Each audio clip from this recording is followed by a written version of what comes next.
అస్సలాము అలైకుం వరహమతుల్లాహి వబర్కాతుహు। ఈ రోజు మనం కడప నగరంలో ఏదైతే 12 కిలోమీటర్ల దూరంలో హజ్ హౌస్ నిర్మించడం జరిగిందో 2019 తెదేపా ప్రభుత్వం ఉన్నప్పుడు ఈ హజ్ హౌస్ ని సందర్శించడం జరిగింది।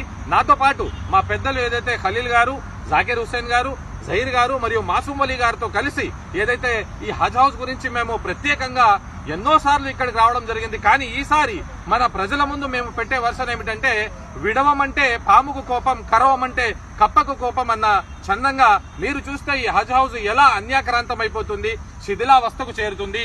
ఈ హజ్ హౌస్ ఏదైతే 20 నుంచి 25 కోట్ల వ్యయంతో కట్టారంటున్నారో, ఇంత సుందరమైన కట్టడాన్ని ఇలా మీరు గమనిస్తే, తెదేపా ప్రభుత్వం 2019లో ఇది నిర్మించేటప్పుడు ఈ చుట్టూ వైపులా నాలాలు ఉన్నాయి, అపరిశుభ్రంగా ఉంటుంది, ఇది వద్దు అని చెప్పి అప్పుడే డిమాండ్ వచ్చింది। అయినా వాళ్ళు 2019లో దీన్ని శంకుస్థాపన కట్టడం పూర్తి చేశారు। దాని తర్వాత వైకాపా ప్రభుత్వం వచ్చింది, ప్రజల డిమాండ్ ఏదైతే ఉందో దీన్ని తరలించి వేరే చోట కడతామని చెబుతూనే 5 సంవత్సరాల కాలం గడిచిపోయింది।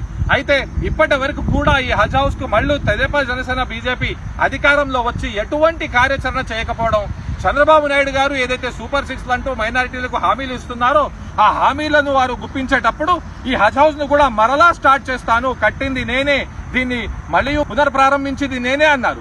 ఇప్పటికి 2 సంవత్సరాల కాలం పూర్తిగా వస్తున్న తెదేపా ప్రభుత్వం కూడా వాళ్ళు ఇచ్చిన హామీ పూర్తి చేయకపోవడం అనేది ఎంతో శోచనీయం, ఎంతో బాధాకరం।